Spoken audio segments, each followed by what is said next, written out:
Hey everyone, my name's Benjamin and welcome back to my book club. It's lovely to have you here today. Today we are starting our read-along series of Red Mars by Kim Stanley Robinson. This is the first episode, so I'll just quickly go over kind of what I expect this series to be. I'm still open to feedback, we're still exploring the format, seeing what works, what doesn't. But in my mind, each video we're going to come in, I'm going to give a brief recap of what happened. I'm going to talk about how I'm feeling about the book so far, the bits that are working for me, the bits that aren't working for me, and then kind of take some guesses at what's going to come up next. You know, it's just a spot for a discussion about what we think of the book so far, what we think the twists might be, what we think's coming up, and I really, really would love if anyone that's reading along talks about it with me in the comments, and we'll just make this a nice discussion space about the book. And if anyone says something that's particularly insightful or important that I might have missed, or something that I think is really important for the rest of us to know, I might highlight it in the next episode. So, we're going to read about 100 pages a fortnight. It's a little bit more than I did for the first read-along, but I think it's more than manageable. But also, the videos are always going to be uploaded. They're not going anywhere, so if you're a little bit slower or you're coming to this after we finished it, then, you know, join in. I'll still be coming back and responding to every comment. Alright, without any further ado, we read part 1 and part 2 of Red Mars this time, so let's just jump right into the recap. We open a bit into the story. We are in a town on Mars, a city on Mars. It's encased inside a dome, and there is a grand celebration as this open-air town is opened, the first of its type of the new colony. It is still underneath the dome, it is not open to the air, but prior to this it seems as though the colonists were living underground or in cave systems. So this is a big moment. The town has parks and districts, farms, buildings, shops. In one of these parks we are having our celebration. A crowd of people listening to John Boone, the first man to ever land on Mars, giving a speech.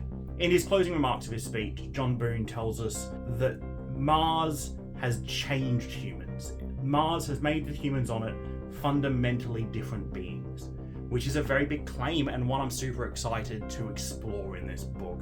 I'm excited to see how people change in the face of the environment of Mars and the challenges that they're up against. It's exactly the sort of thing that I'm hoping for. We also meet Maya and Frank. Maya? Someone let me know in the comments. I'm going to go with Maya from now on, but we'll see. It appears as though Maya and John are in a romantic relationship, and it appears as though Maya and Frank might have had something in the past. Frank alludes to, you know, what happened on the ship over. But it seems that they might be past lovers, jilted lovers. The main plot line through this section seems to be Frank's distrust of John. We get the feeling that they were once very close friends, and now Frank feels like John has left him out. John is building a political power base that is excluding Frank and is running opposite to Frank's views.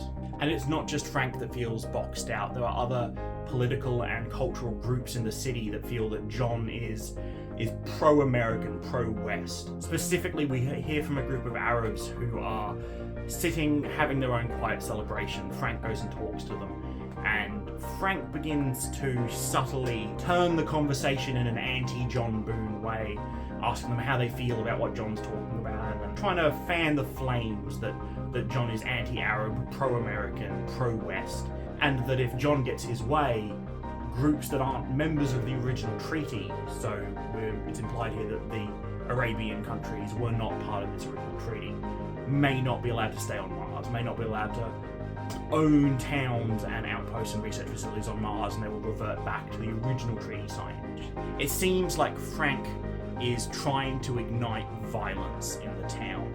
He's throwing rocks into crowds of people. He's telling people on the edge exactly what they need to hear to spur them into action. He all but tells a young Arab man how John could be killed, where the unlocked gate to the Martian landscape will be.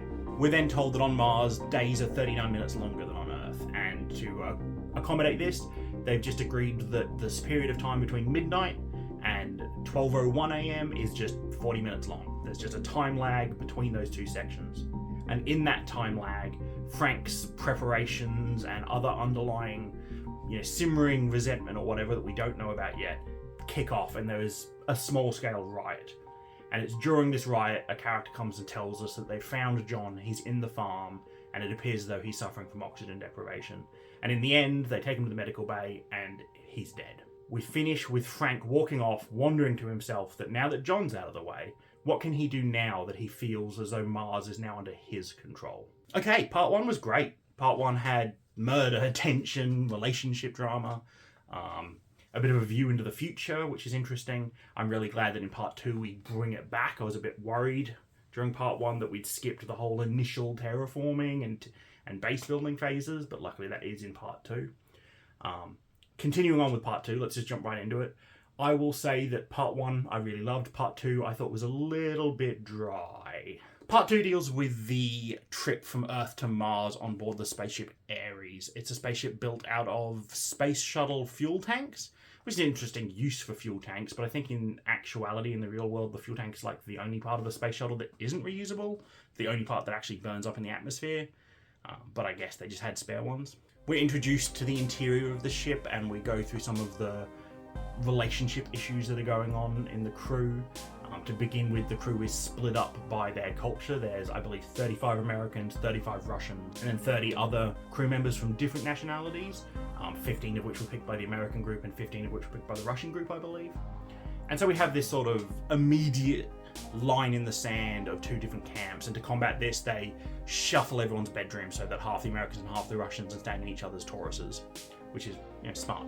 And speaking of the inside of the ship, it's not my favourite sort of trope of Starship. I prefer the sort of minimalist or pragmatic sort of sparseness and economy of space in my fictional spaceships. This one seems to be a bit more open. It's got a lot of green space, a lot of... It's interesting, it's probably very realistic. A lot of time has been spent making sure that it's comfortable for the humans that are there. It has seasons, it has a day-night cycle. It has greenery everywhere. It even has a section that's basically a little forest. They talk about pine trees and how people can kind of hide themselves in the forest for private relations. I think a space shuttle fuel tank is like 8 meters wide, so I'm not really sure how much room there is for a forest, but I'm sure it works. And we found out that yes, Maya and Frank had something of an affair here. One that Frank seems to have put a lot of emotional energy into, and Maya really didn't. And Frank feels very spurned by Maya's eventual rejection. We see a lot of the social problems that you get on a long-board ship like this. We see cliques forming, we see the farmers are starting to stick to themselves, the engineers are sticking to themselves, the flight crew are sticking to themselves, and we see these groups forming. One of the best bits in this part is when there's a warning that a solar flare has come through, and so there's large amounts of radiation heading towards the ship. So the entire crew shelters in a radiation shelter that's between all the water tanks, so that all tracks as a big radiation shield on one side. They're surrounded by water tanks, and they have to wait out the radiation storm here. And during this, it's one of the only times, probably the only time during the flight where the entire crew is together in one spot. And we start to see sort of a political splitting in the group. One of the Russians on board, 𝕙𝕚𝕚, starts to talk about how they're off now. They don't really need to follow Earth's plans for anymore. He talks about how the design of the structures on Mars are inefficient for the way that he thinks things should be done. The leaders are being given bigger cabins, and why should they have bigger cabins than anyone else? And why should they even be the leaders? People on Earth, NASA selected them. We didn't select them. Maybe it's my dirty communist, but I find myself agreeing a bit with 𝕙𝕚𝕚 as he goes on. And it seems that John Boone comes up to him and somewhat agrees with him, giving him a bit of validity. And this is kind of the major political split I see at the start of the book, is sort of 𝕙𝕚𝕚's semi-socialist sort of leaning, and Maya's leaning more towards what the Americans and the Russians were envisioning in their plans. These cliques and disagreements all come to a head when it's time to pick the ground crew missions. There's several different missions. There's the people that will build base camp, there's the people that are going to go on scientific missions, there's people that are going to go on surveying missions, and there's some people that need to stay behind at Phobos, one of the moons of Mars, to build a space station. The field research groups are the highlight. They're the S-tier jobs. They're the ones that are going to be travelling across the surface of the planet, sometimes being away from base camp for over a year, exploring Mars, doing scientific research. Everyone wants to be a part of one of these things, and almost no one wants to be left behind on Phobos. They don't want to not go down to Mars. However, the only group that does volunteer to stay at Phobos is 𝕙𝕚𝕚 and his group, and that fosters some resentment and some worry in some of the people on board. Some people view 𝕙𝕚𝕚 as and somewhat of a political extremist, and they worry that giving him control of a moon, basically, could be disastrous. But saying that, they don't want to go to Phobos, they just want not ℚ𝕚𝕚 to go to Phobos. And as no one else volunteers to go there, ℚ𝕚𝕚 is the one that's sent to Phobos. Everyone else gets promised that they will be a part of a field research group at some point soon, and the landing groups are decided. The actual arrival part of Mars, talking about aero breaking through the atmosphere, the flight crew making last minute alterations, all that actual sort of orbital mechanics stuff was fantastic. I love that. I wish part 2 was more about the actual operation of the spaceship and like the launch of the spaceship and all that. That was probably my favourite bit. I really would have loved some more of that sort of sciencey stuff. Some other bits of interest from part 2 are John and Maya's relationship does form here. Unlike other relationships that formed on board, which are kind of keeping themselves secret, John and Maya are in the open. They've, begun a romantic relationship together, and this causes other people to either pair off or reveal that they've already paired off. And it seems that Frank is viewing both Maya and John now with a sense of disdain. Maya talks about a sort of emptiness behind Frank's eyes that scares her. And probably the most interesting part from part 2 is Maya is on the farm one day watering some plants and thinks she sees a face she doesn't recognize through a tank of water or liquid of some sort, and it runs off, and by the time she goes around the corner it's gone. So she's wondering, is she going crazy, or is there a stowaway on board? And if there's a stowaway on board, what are they eating? Where did they hide during the radiation storm? Someone must be helping them. What are they drinking? Where are they living? How did they get on board? And she later tells John this, and John doesn't seem surprised and seems to believe her. And so that's probably my most interesting part, and I really hope we touch on in part 3 is there a stowaway? And I really hope there was. And the story of who they are, how they got there, how they survived, why they're here. In the end, we end part 2 with Maya and her team heading down to base camp to land on Mars to start building the base camp and the first colony on Mars. As I said, I found part 2 to be a little bit drier. I think it's just maybe the prose. Talking about it now as to what actually happened, I'm actually quite interested. But as I was reading it at the time, I found myself growing a little bit bored at parts. As I said, I wish there was a bit more of the sciencey rocket stuff. I really liked that. I did also really like learning about the social problems and the different cliques and political groups that were being formed. And I really did like the relationship stuff between John and Maya, with how it's antagonizing Frank. I really liked when they started to talk about how they basically all lied on their psychological evaluation and, gave the answers that they knew NASA and the Russian agency and whatnot were looking for. And I really found it very interesting at the end, with Maya bemoaning that she feels she's failed as a leader and that the group is still no more than a collection of strangers. And now this group of strangers are going to split off even more, be even more separated, with ℚ𝕚𝕚 on Phobos, groups of researchers heading off to different research bases. Forge that was meant to bind them together seems to have dissipated and dissolved. I'm super interested going forward to see what happens with ℚ𝕚𝕚 on Phobos. That's by far the most interesting bit for me right now. I really hope that we hear a bit more about the stowaway, obviously. And I'm really looking forward to learning how these first colonies and buildings and structures are built on Mars. And I really, really hope that we don't skip forward to when they're kind of up and operational. I want to know about the hardships, the hard environment they're going into, and the struggles and the solutions they find to solve these issues. I'm looking for a bit of The Martian by Andy Weir here in this next part. What about you? What did you think of parts 1 and 2? I'm certain I've definitely skipped over some stuff that I think is probably important, but just didn't stick in my mind. So I'd love if you guys could bring me back up to speed.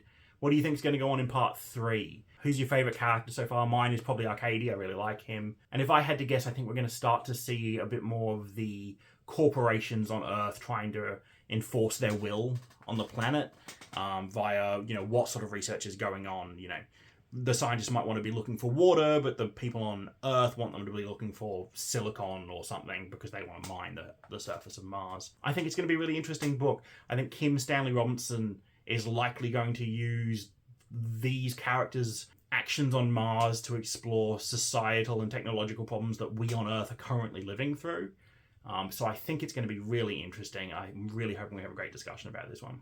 So, in the next 2 weeks, we're going to read part 3 of the book. I think it's just a little bit over 100 pages. It shouldn't be too bad. If you're struggling, then reach out, let me know. You can reach out to me on Goodreads and we can kind of discuss about where we're at. So there you have it.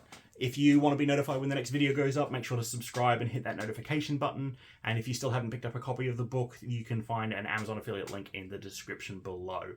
Most of all though, thank you so much for watching this first episode. If you still are, it means a lot to me. This read-along thing is why I started this channel. It's what I'm passionate about, and I'm really open to any and all advice on the structure and the format of how this should go forward to really make this as best as we can. Alright, if you missed any episodes, the playlist is right up here. I'd love if you could leave a like so the algorithm notices me. And apart from anything else, make sure to remember to keep reading.